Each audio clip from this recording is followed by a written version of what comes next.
एखाद्याच्या घरी गेल्यावर सुद्धा आपण त्याचं काही ऐकत नाही. आपलं सांगतो आपण आपल्या मोबाईल शिवाय आपल्या चर्चेशिवाय दुसरं काही करत नाही त्या घरात.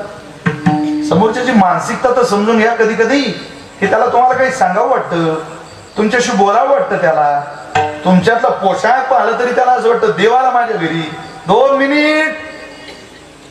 काय अडचण आहे त्याच्या लेकराच्या डोक्यावर हात फिरवायला, तुला त्या पोराला जवळ घ्यायला काय अडचण आहे? त्या घरातल्या म्हातारी जवळ तिच्या पायाला स्पर्श करून 2 शब्द गोड बोलायला काय अडचण आहे? परमार्थ म्हणजे काय आहे? असं इकडचा डोंगर इकडे उचलून ठेवायचा. भोलेबाबांचं वाक्य सांगतात नाही बुवा, समजूत बदलली झाला परमार्थ. आपली समजूत बदला. जाणवणी नेनते खरी माझी मन हे वचन प्रत्येकाच्या घरात येऊन ठेवण्यासारखं आहे. सगळं कळतं तरी तुकोबाने म्हटलं नाही ते देवा, जाणवणी नेनते माझे काही कळतं याची जाणीव कधी होऊ देऊ. आपल्याला काहीच कळत नाही तरी असं वाटतं आपल्याला कळतं. मी एका माणसाला विचारलं का तुमचं इंग्रजी कसं काय? तो म्हणे आपली इंग्रजी खूप तयार आहे महाराज. म्हटलं ते समोर रमेश भाऊ उभे, त्यांना बोलवा बरं. त्याने आवाज दिला, रमेश कम हिअर. रमेश जवळ आला. म्हटलं तुमचं इंग्लिश लय पक्क केलं. म्हणतो म्हणे एकदम अभ्यास केलाय मला. म्हटलं आता बोलवलेलं रमेश भाऊला इकडून तिकडे पाठवा. त्याला बोलवायचं माहिती होतं, पाठवायचं माहिती नव्हतं, पण डोकेबाज होता. बहुतेक नागपूर जिल्ह्यातला असं. जिथं रमेश भाऊ उभे होते तिथं तो बहादर गेला.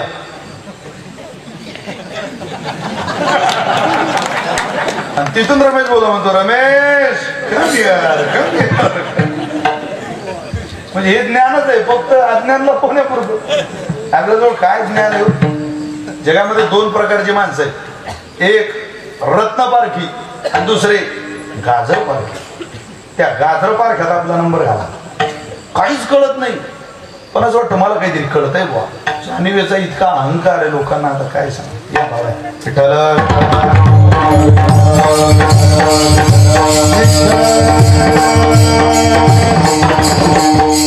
आमच्या भागात बस्ता पाडायची खूप पद्धत होती.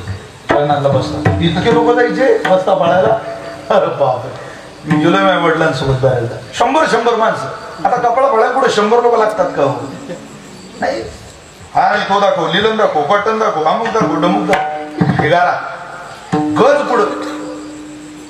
ते म्हटलं काय तुमच्या दुकानात कपडे? अरे आम्ही कपडे कोणते घालतो, तुम्ही कोणते दाखवताय? आमच्या लायकीचा कपडा आहे की नाही तुमच्या दुकानात? 100 माणसं उठली दुकानाच्या बाहेर जायला निघाली. त्या दुकानाचा मालक मोटरसायकल लावत होता बाहेर. राम राम राम राम. का म्हणजे तुमच्या दुकानात आलो, अर्धा तास झाले, पोराने आम्हाला कपडे दाखवले, एक कपडा आमच्या लायकीचा नाही. ते पोरं जरा नवीन आहे, काळजी करू नका, माफ करा. तुम्ही दुकानात आले हे माहिती पडलं म्हणून मी तुमच्याकडे लस्सी सांगायला गेलो, लस्सी आणायला गेलो म्हणून उशीर झाला. बाकी काही नाही. धंद्याची रीत आहे. गिराईक तसं माघारी जाऊच देत नाही माणसं. तुम्ही कपडा कुठेही घ्या, पण तुम्ही अगर मी सांगितलेली तेवढी लस्सी पिऊन घ्या. अरे मूर्ख, कळतं का तुम्हाला आपल्या दुकानात कोण आलाय? यांच्या लग्नाची चर्चा अख्ख्या जिल्ह्यात आहे. यांच्या आपले 3 पिढ्याचे संबंध आहे. त्यालाही कळत नाही याच्यासोबत आपल्या 3 पिढ्या गेल्या कधी. 3 पिढ्याचे संबंध आहे. अरे यांच्या लग्नाच्या दिवशी आपल्याला दुकान बंद करावं लागणार आहे. तुम्ही आमचं नाक घालवता. पाटील तुम्ही कपडे कुठेही घ्या, पण तेवढी लस्सी पिऊन जा. मी माझ्या पुतण्याचं लग्न आहे आता 17 तारखेला. तुम्हाला फक्त त्याच्या लग्नाकरता सुरतून 2 तागे बोलवले, तेवढे नजरे खालून घाला. घेऊ नका, ते मी विकायला आणले नाही. फक्त बघा मी कोण्या क्वालिटीचा कपडा ठेवतो. अरे तो सुरतचा तागा रे, मालकाकडे पाहतो त्याला हेच कळत नाही आपल्या दुकानात सुरतचा तागा कोणता आहे. ते नवीनच पोर आहे, स्वतः मालक गेला तागा आणला.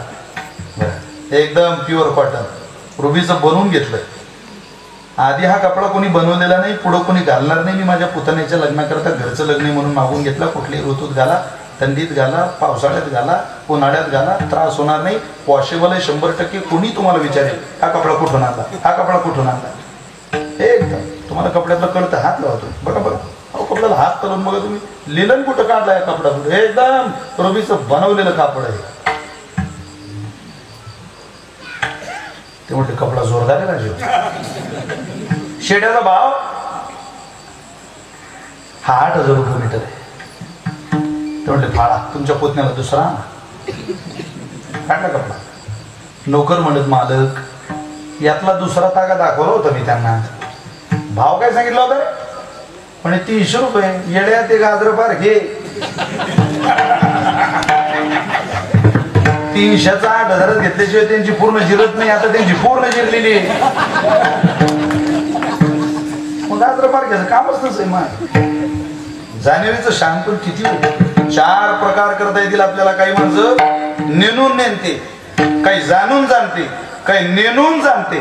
पण तुकोबारांची अवस्था जाणून नेणते खरे माझे. जाणून नेन तर खरं काही कळतंय असं मला कळू दे. ते भावशील स्वतः त्यांच्या मस्तीत त्यांनी जीवन जगावं हाच त्यांचा आनंद आहे. आपली विद्वत्ता, आपलं पांडित्य, आपले शब्द, आपलं भजन, आपली उपासना समाजावर लादण्याचं काम तुकोबारांनी कधी केलं नाही. सांगायचं काम केलं. सांगणं वेगळं आणि लादणं वेगळं. तुकोबारांनी परमार्थ लादला नाही. लादला असता त्या काळात तर 14 गावची महाजनकी असलेल्या तुकोबारांची विरोध करण्याची ताकद सुद्धा कोणात नव्हती. पण लादलं नाही. भावशील राहिले. महाराजांची भावशीलता महाराजांच्याच भंगातून समजून घेऊ. काय कोणाकडे लावायचं. आपली भावना ही कालानुरूप बदलणारी भावना आहे. भावना आपल्याकडे आहे पण आपली भावना बदलते. कधी ती देशात तरी बदलते, कधी ती संघात तरी बदलते, कधी ती कालात तरी बदलते. पंढरपूरला गेल्यावर कधी न वारीला गेलेली माणसं सुद्धा नीट वागतात. पंढरपूरला पाहतो माझा अनुभव आहे. नियमित वारीला जाणारी माणसं 4ला उठतात आणि कधी न पंढरपूरला आलेले जर आले तर 2ला. ते 2ला उठतात. ते 2ला उठून या 4ला उठणार ना म्हणतात इतका कुठं उशीर असते काय पंढरपुरात. अरे पंढरपुरात आहे आपण. कितीला? 2ला. ही देशानं निर्माण झालेली भावना आहे. स्थळाचं महात्म्य. काही वेळेला कालाने भावना निर्माण होते. उत्सव असला गावात ज्याचा उभाग त्याचा चुला भवन. काय माणसं एकदम एकदम नाही त्यांना सुचतच नाही. महाराज अगोदरच्या दिवसात नाही आपला उत्सव आपला उत्सव आपला उत्सव. अरे कधी झाडू मारताना दिसत नाही, कधी विना घेताना दिसत नाही, कधी भजनाला उपस्थित राहत नाही. पण कालाने निर्माण झालेली भावना असते लोकांची. काही वेळेला संघामध्ये सुद्धा माणसाच्या भावना निर्माण. मी माझ्या जीवनातला आज अनेकदा प्रसंग सांगितला. मी नगर जिल्ह्यात कीर्तनाला होतो. बसने गेलो होतो कीर्तनाला. साधारण 10 वर्षापूर्वीचा विषय असेल, 10-12 वर्षापूर्वीचा. माझी मारुती 800 गाडी होती. त्यावेळेला मी औरंगाबादला संभाजीनगरला ती गाडी लावली आणि तिथून गेलो एसटीला. पण मला 2-3 कीर्तन होते. मी ते कीर्तन केलं रात्रीचं. सकाळी मला जायचं होतं 5-50 किलोमीटर कीर्तनाला. मी असं बस स्टँडवर उभा राहिलो. फाटा होता. लोकांनी मला फाट्यावर सोडलं. मी गाडीची वाट पाहत होतो. तिकडे ऊस खूप ऊसाचा ट्रॅक्टर आला. आता जर तुमच्याकडे संत्र्याचा दरबार आहे, आमच्याकडे केळी आहे. आता संत्र्याच्या दरबारात आल्यावर काय केळं सांगायचं. म्हणजे आमच्याकडे केळं काय तिकडचं काय सांगायचं. इकडे सगळं एकदम जोरदार काम. मग ते मी उभा होतो आणि तिकडून समोरून ट्रॅक्टर आला ऊसाचा. 2 ट्रॉल्या होत्या त्याच्यावर गाणं चालू होतं. मोठा आवाज. आता ट्रॅक्टरवरचा टेप म्हणजे एकदम आनंदी टेप. त्या टेप रेकॉर्डर ड्रायव्हर सोडून जगाला ऐकू येते ते गाणं. ड्रायव्हरला नाही. त्याच्यावर गाणं चालू होतं. बघ बघ बघ सखे कसं गुबू गुबू वाजतंय. गाणं निघालं. गाणं वाईट नाही पण चांगलंही नाही. पहाटे ऐकावं असं कुठं गाणं. मी ते गाणं ऐकलं आणि त्या पोराकडे पाहून हसलो. मीला हसलो. त्याला समजलं रे या महाराजांना ते गाणं काही आवडलं नाही बहुतेक. तर 50 फुटावर पोरगं पुढं गेलं आणि त्यानं त्याच्या टेप रेकॉर्डवरचं गाणं बदललं आणि त्याच्यावर लावलं पाऊले चालती पंढरीची वाट. तो परत दुसरं गाणं लावेल का न लावेल का मला माहिती नाही. पण नरखेडकर माझं सोडा मला काही किंमत नाही. पण मी जो पोशाख घालतो त्याला जगात खूप किंमत आहे. एका कीर्तनकाराकडे पाहून एका ट्रॅक्टर चालवणाऱ्या पोराला आपल्या ट्रॅक्टरवरचं गाणं बदलावं वाटतं. ही संघाने निर्माण झालेली भावना आहे. विठ्ठल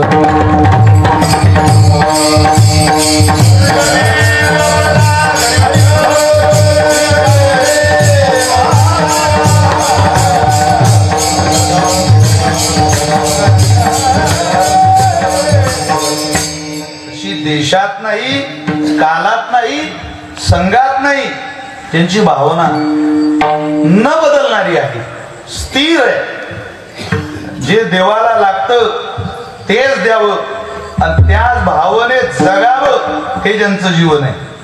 काय लागतं? भाव. जपस्तदर्थ भावना. जसा जसा जप करेल तशी माणसाची भावना होत असते, तसं अंतःकरण वाटचाल करत असतं. जप करून करून करून करून करून करून यथा देहे तथा देवे.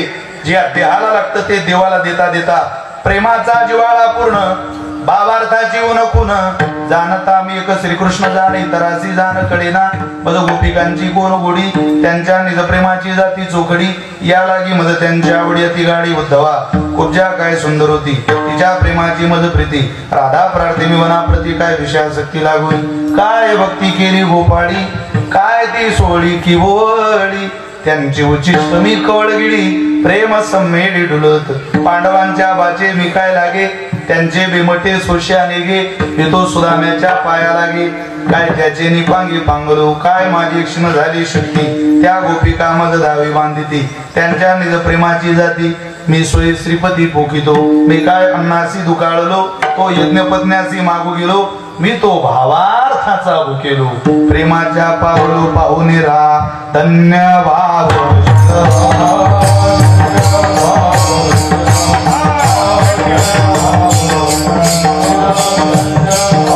पार्श्वम गच्छयो. कोणाच्या मागे जाऊ नका. इकडे काय जाता? खरं मूर्ख स्वेच्छाचारी तार्किक अनुभव शून्य अगुणज्ञ मत स्थिरम तेषां पार्श्वम न गच्छयो न गच्छयो न गच्छयो. जाऊ नका. ही फसवणूक करणारी माणसं आहे. तुम्ही निर्मळ हृदयाच्या मागे जा. कोणाचं निर्मळ हृदय? वेदानुगामी सच्चिदा धर्मात्मा पुण्यवान श्रुती स्मृती अर्थरूपश्य. तशा नव्हे ज्ञानोबऱ्यांच्या दोन. श्रुती स्मृतीचे अर्थ आपणची होनी मूर्त. अनुष्ठाने जगात येत वडील जे, तयाची आचरावी पावले. पावली सात्विकी श्रद्धा चाली, तो तेची फळ ठेविले. ऐसेला हे. आणि तिथं दुसरा चेहरा कोणाचा नसावा, तो एकच चेहरा आहे. तो म्हणजे धन्य भावशील संत आहे. राजांचे हृदय निर्मळ विशेष आहे. दुसऱ्यांच्या काय मागे जाता? महाराजांनी दुसऱ्यांच्या मागे गेलेल्यांची फजिती सुद्धा सांगितली. पंत ते चुकले आपुल्या मातीचे, पंत ते चुकले आपुल्या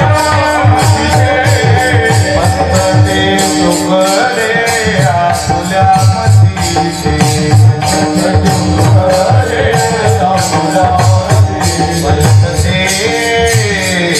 चुकले आपुल्या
लोकस्तदनुवर्तते ते हेत धन्य भावशील. कोण म्हटले?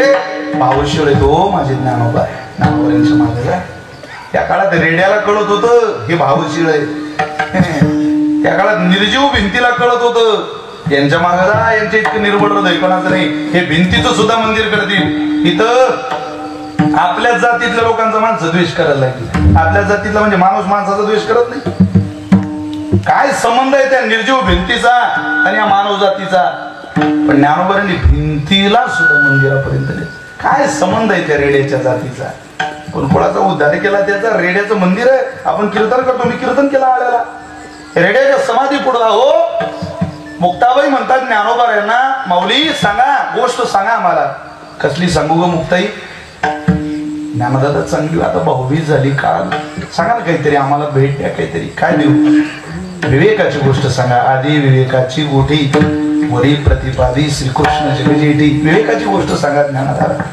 त्या गोष्ट सांगायला सुरुवात केल्यावर एका दगडाने आवाज दिला मागून, आईसाहेब ज्ञानोबा रे तुमच्याकडे बघत गोष्ट सांगतील, आमचा काय फायदा? मुक्ताबाईंनी सांगावं पैसा. अरे पैस नाव आहे त्या दगडाचं. खांबा वेड्या, माझ्या ज्ञानोबाईंचं मुख कमल पाहिलेल्याचा सुद्धार होत नाही. अरे माझा ज्ञानदादा ज्या दगडाला टेकून विवेकाची गोष्ट सांगतो त्या गोष्टीचं मंदिर होईल, यात नवल नाही, त्या दगडाचं सुद्धा मंदिर होईल. पैस नावाच्या खांबाचं मंदिर आहे, नावाच्या दगडाचं मंदिर आहे. इतकं आहे हो कोणाचं हृदय निर्मळ? दगडाचं मंदिर करणार हृदय आहे या जगात? माणसाचं मंदिर असलेली पाडात निघाली लोक. 100 पैकी 100 गुण आहो. तुम्ही एकदा तुकोबारांचं जीवन वाचा. जाऊ दे तुकोबाराय संत, तुकोबाराय महापुरुष, हे कळत नसेल दिवसल्या त्या काळातल्या लोकांना, पण निदान एवढं तर कळत होतं, हा माणूस कोणाच्या घेण्यात नाही, कोणाच्या देण्यात नाही. भलाय बिचारा त्याचं भजन करतो, त्यांचं विना त्यांच्या चिपळ्या काय आपल्याला काही पैसे मागतो का, आपल्याला काही लुटमार करतो. निदान एवढं तर कळत असेल 9 दिवसल्या लोकांना, की एवढंही कळत नव्हतं का? इतका ज्ञानी समाज नव्हता त्या काळात. बरं आताच्या पेक्षा तर सुपीकच काळ होता, तरीही माणसं विरोधात गेली. तो शेठ म्हणणारी माणसं तोंडावर शिव्या घालायची. निर्मळ हृदय याचा परिचय होत नाही जगताला. आपलं भाग्य तुकोबारांनी करून दिला. ज्ञानोबा तुकोबाराय आपले मायबाप आहे महाराज. हे सगळं मुक्ताबाईंनी भांडार खोलं केलं. ज्ञानोबारांनी म्हणावं, ज्ञानदेव म्हणे मुक्ताबाई दाखविली सोय आम्हाला की. बरं झालं आईसाहेब तुम्ही हे आम्हाला ही ताटी उघडायला लावली नसती तर कसला दगड, कसली भिंत, कसले काय मंदिर झाले असते, कसली ज्ञानेश्वरी, कधी हा टाळ आपल्या गळ्यात आला असता. ते काही 4थ्या मजल्यावरची ताटी होती की मुक्ताबाईला उघडता येत नव्हती. फोंकर मारली असती तर विश्व हल्लं असतं. ती योगमाय शक्तीचा अधिष्ठान आहे. चित शक्ती, पराशक्ती, सुप्त शक्ती, सगळ्या शक्ती जन्माला ती त्या चर्माजवळ येतात. तिला काय उघड आहे? पण ते निर्मळ हृदयाचा परिचय जगताला करून द्यायचा होता. तुम्ही भावशील जगलं पाहिजे. तुमचं महिमान भावशीलतेच आहे. तुम्ही उघडा दरवाजा, तुम्ही तरुणी विश्वतारा, काठी उघडा ज्ञानेश्वरा, असे महिमावान संत आहे. काय विशेष आहे तुकोबार आहे त्यांचं? सरळ सांगतो ऐका. आपल्याला अंतिम दिलाई तुम्हाला जायचंय म्हणून. पूजी प्रतिमेचे देव, ते प्रतिमेच्या देवतेची पूजा करतात. प्रतिमेचे देव म्हणजे आपल्याकडे प्रतिमेची पूजा मान्य आहे शास्त्रात. प्रतिमेच्या देवतेचे काही प्रकार आहेत. काही रेख्य मूर्ती आहेत, काही लेप्य आहेत, काही दारूमयी आहे, काही धातुमयी आहे, काही शैली आहे. रेषावडून सुद्धा आपण मूर्तीची पूजा करतो. पुणे मुंबईमध्ये वटपौर्णिमेला वडाचं झाड दिसत नाही, मग त्या बाया काय करतात? रेषा ओढून वडाची आकृती तयार करतात आणि त्याच आकृतीला दोरा गुंडाळतात. त्यालाच म्हणतात वडापाव, वडापाव, वडापाव, वडापाव, म्हणजे वडामाळपाव, वडामाळपाव, वडामाळ. 7 जण हातपती मिळते वगैरे वगैरे असतात. पण रेषा ओढून काढलेल्या मूर्तीची पूजा आपल्याकडे मान्य. रेख्य मूर्ती. काही मूर्त्या धातुमयी आहे. धातूमध्ये सोनं, चांदी, तांब पितळ. तांब पितळ कनिष्ठ, चांदी मध्यम, सोनं उत्तम. असं म्हणतात तांबा पितळाची मूर्ती 1 पिढी वापरावी असं म्हणतात बरं का. मी काही वाचलेलं नाही कुठं. म्हणजे सोन्याचा कृष्ण आला की सासूने आपला कृष्ण विसर्जित केला पाहिजे. तुमच्याकडे काही वेगळं असेल तर मला माहिती. 1 पिढी वापरावी. चांदीची मूर्ती 3 पिढ्या वापरावी म्हणतात. 3 पिढ्या वापरून ती चांदीची मूर्ती विसर्जित करावी. सोन्याची मूर्ती विसर्जित करता येत नाही.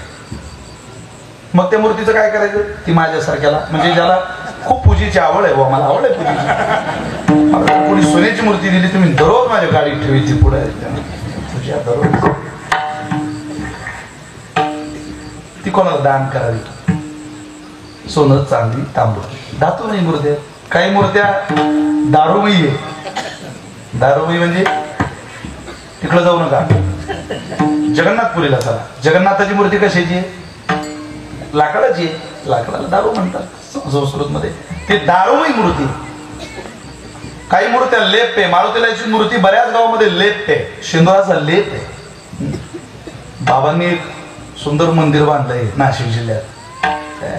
नुसतं आळंदीला बांधलं नाही बरं का, आपलं शिर्डीजवळ गाव काय रांजणगाव गेलो, आनंद काय ती पोरं आहेत महाराज. प्रत्येक घरात बाबांचा फोटो, इतकं जीव इतका प्रेम. जाऊ द्या लोक काय म्हणतील, निदान एखाद्या गावाने तरी आपल्याला खरंच मायबाप मानव नाही, बाबांमुळे आमच्या गावाचं असतील. एखादं गाव, महाराष्ट्र देश हा खेड्यांचा प्रदेश असेल, पण एखादं तरी एक माणूस लवकर करता येत नाही हो माणसाला. एखादं गाव, त्या गावात किती व्यक्ती राहतात, किती समाज राहतो, किती विविध जातीचे लोक राहतात. मी पाहिलं माझ्या डोळे. तिथली मूर्ती लेप आहे. काही ठिकाणी म्हसोबाच्या मूर्ती दिसतात मोठ्या मोठ्या, त्या छोट्याच असतात पण त्या नंतर मोठ्या झालेल्या आहेत का, लेप आहे. तुम्ही सांगवीला येतात अण्णा, तिथं नतुसिंग बाबांच्या दौऱ्यातला तो परिसर आहे. तिथं 18 नावाचं गाव, तिथं मंजोबाचं मंदिर दरवर्षी पेटतं. यात्रेत पेटूनच जाते मूर्ती, ती खोळ पेटते. ती खोळ पेटल्याशिवाय यात्रा संपन्न होत नाही.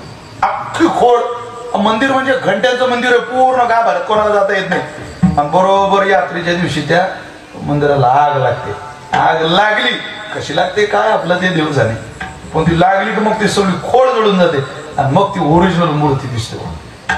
त्या लेप्य मूर्ती आहे म्हणजे अनेक आहे. तशी काही मूर्ती शैली आहे, काही दगडाचे आहेत. ते कोण्या मूर्तीची पूजा करतात तो कोबरे म्हटले मला माहिती नाही करा, पण पूजी प्रतिमेचे देव संत म्हणते तेथे भाव. संत जिथं सांगतील तिथंच त्यांचा विश्वास बसतो आणि तेवढं जात नाही. जिथं ज्ञानोबराय सांगतील त्याच दिशेला संत जातात. वेद मार्गे मुनी गेले, त्याची मार्गे चाललो पुढे गेले, त्यांचा शोधित मार्ग चला. जाऊ माग घेता आम्ही आता कुठे जाणार. चालू जाता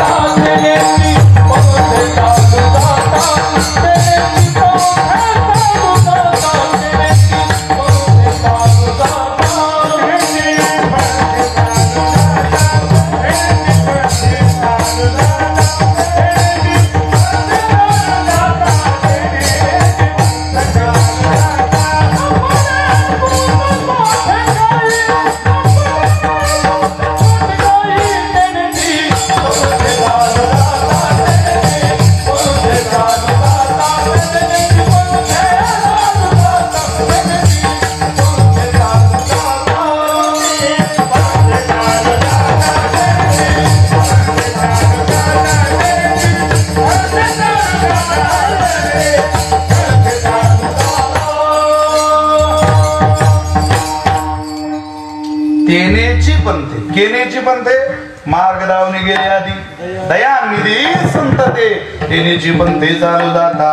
त्याच वाटेनं जा बाबा, ही सुखकर वाट आहे.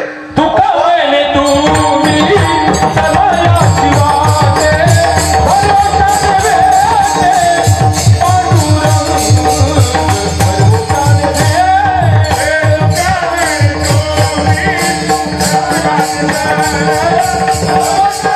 कोणालाही विचारायची.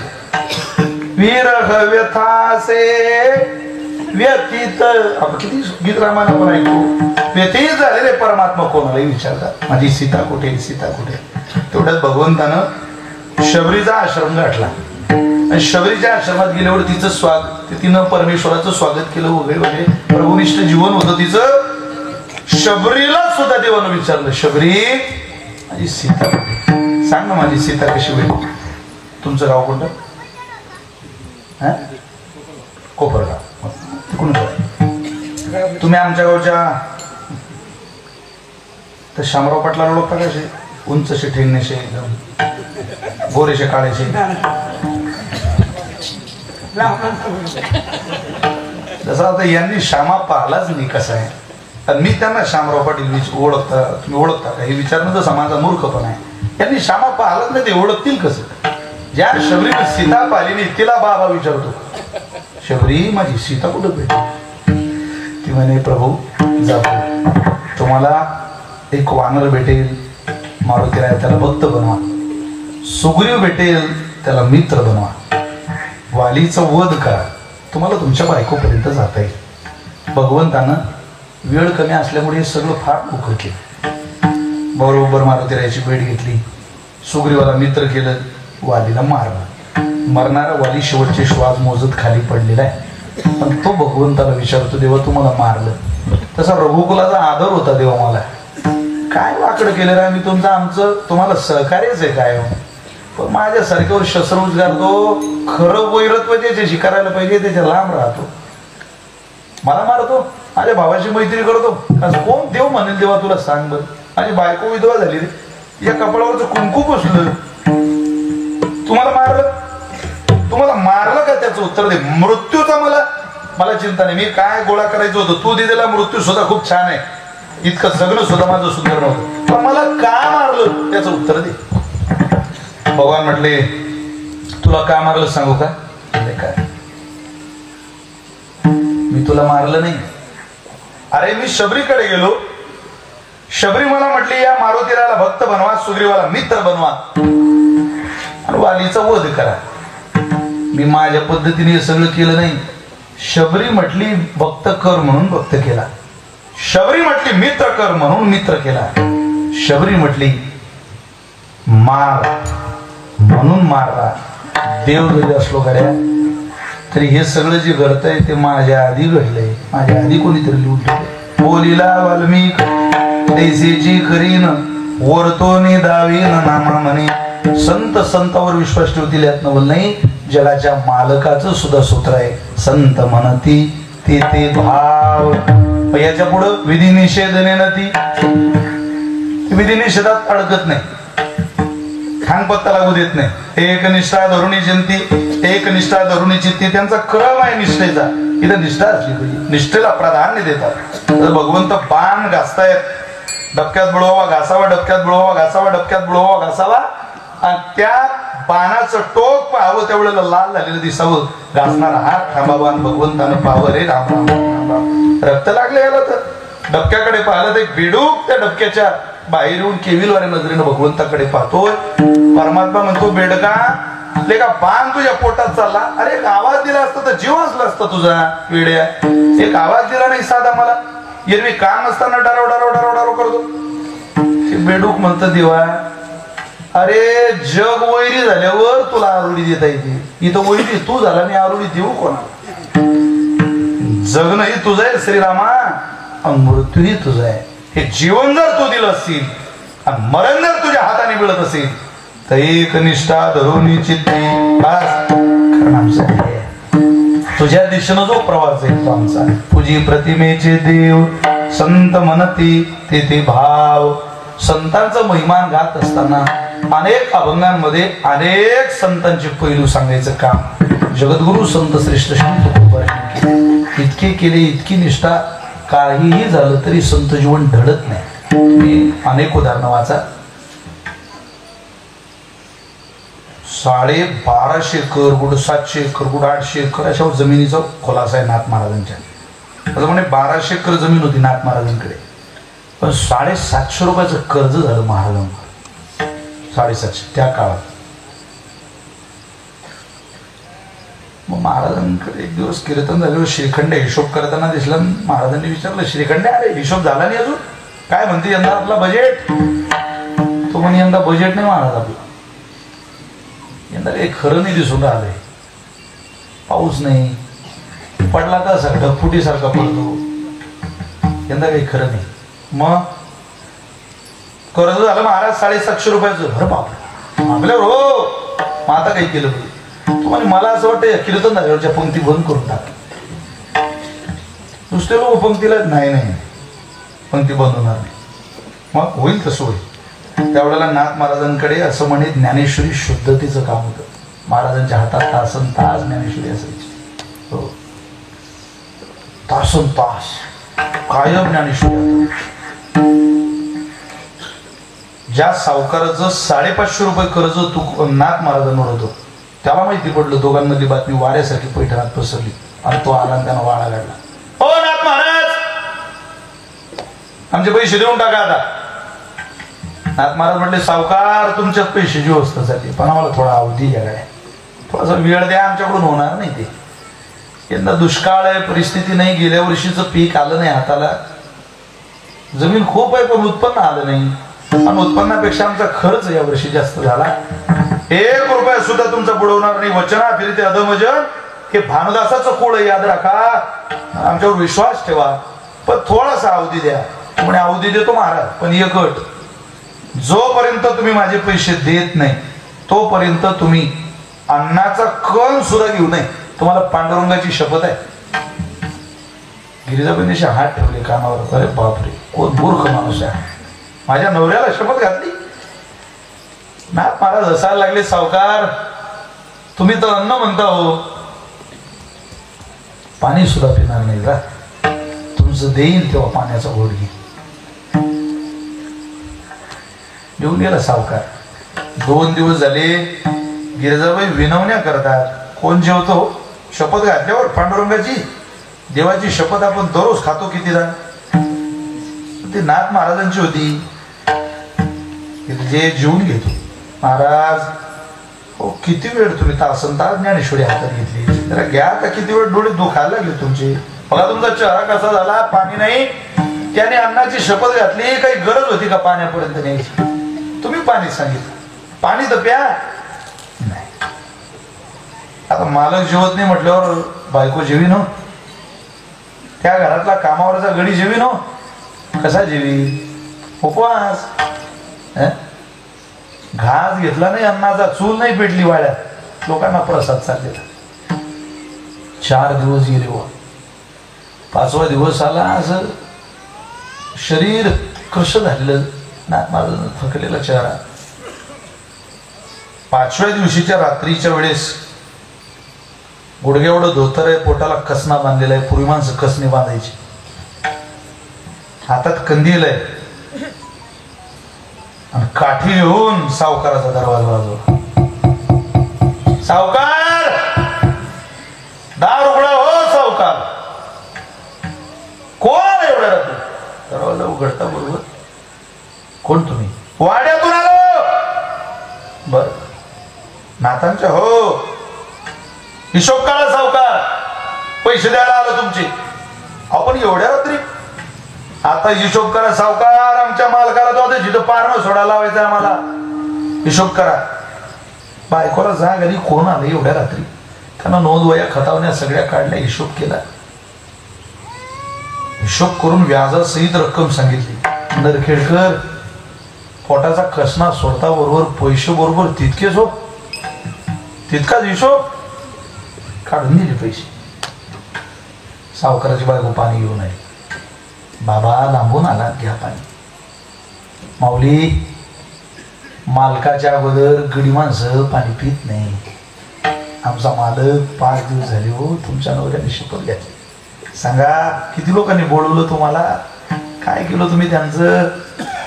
आमच्या मालकानं थोडेसे पैसे उशिरा दिले असते तर काय बिघडलं असतं तुमचं? ठेवले नाही हा. पारवा इथून पुढे शपथ घालू देऊ नका कोणाला. आमचा मालक, त्याला राग येत नाही म्हणून इतकी शपथ घालायची. मालकीन जेवली नाही आमची. पुरणपोळीचा नैवेद्य खाऊ घालणारा अख्ख्या जगताला नैवेद्य देतो. कधी पंक्ती भेद करत नाही. पण आज पंक्तीलाच जेवण आहे. आमच्या मालकानं घास खाल्ला नाही हो माऊली अन्नाचा. सांगा तुमच्या नवऱ्याला आम्ही कसं पाणी पिऊ तुमच्या घरचं? पावती द्या सावकार. पावती घेतली, सही केली. वैश्य पोच पावलीची पावती घेतली. घरी आला. डोळा लागला होता, ज्ञानेश्वरीत पावती खोसून दिली. पहाड झाली. सावकाराची बायको वडिलोपार्जित मूर्तीची पूजा करायला लागली. पूजा करता करता मूर्तीचा चेहरा पडलेला पाहिला. ती रडायला लागली. म्हणे मालक, आपला देव माझ्याशी हसतही नाही, बोलत नाही. ध्याना जे हास्य वदन, त्यातून सांडवणी वदन, केवळ हास्याचे करावे ध्यान. हास्या माझी मन घालून या. मी सगळं केलं या मूर्तीचं. हा पाहत सुद्धा नाही माझ्याकडे. काय झालं असेल? बहुतेक तुम्ही नाथ महाराजांना शपथ घातली ना मालक, आपला देव रुसला. आपल्या पोरांच्या कमरेला कपडे राहणार नाही. बरं तुम्ही जा बरं मालक, संत क्षमाशील असतात. तुम्ही नाथ महाराजांची माफी मागून या, जा असं म्हणते. हो, गेलो पाहिजे गळ्यानं. घर गाठलं. बाबा माफ करा हो, तुम्हाला रात्री त्रास दिला. तुम्ही नोकर पाठवला रात्री. तुम्ही जेवण केलं बाबा, पाणी घेतलं, तुम्ही काही खाल्लं नाही असं माहिती पडलं होतं. तुमचे पैसे मिळाले बाबा, काळजी करू नका, अशी चूक नाही होणार माझ्याकडून, मला लागले पैसे तर तुम्ही सांगा. सावकारा, अरे रुपयाची सोय नाही गड्या घरात, आम्ही आता जमीन विक्रीला काढतोय. पण तू काय बाबा, तुमचे पैसे भेटले? पैसे भेटले? अहो नोकर येऊन गेला रात्री, मी पावती दिली. उठलो नाही कडे ज्ञानेश्वरी जवळून, काय पावती दिली, चेष्टा करायला आला. जाऊ दे बाबा, जाऊ दे बाबा म्हणून पान उलटलं, पावती पुढं हजर. तशी ज्ञानेश्वरी उचलली. बाबा हा बघा बघा पावती आहे, माझी सही आहे, पैसे पोच पावलेली. त्रास झाला हो तुम्हाला, रात्री पाठवला नोकर. सावकारा, लेखा मी नोकर पाठवला नाही रे, तो नोकर झाला एकोबाचे रूप.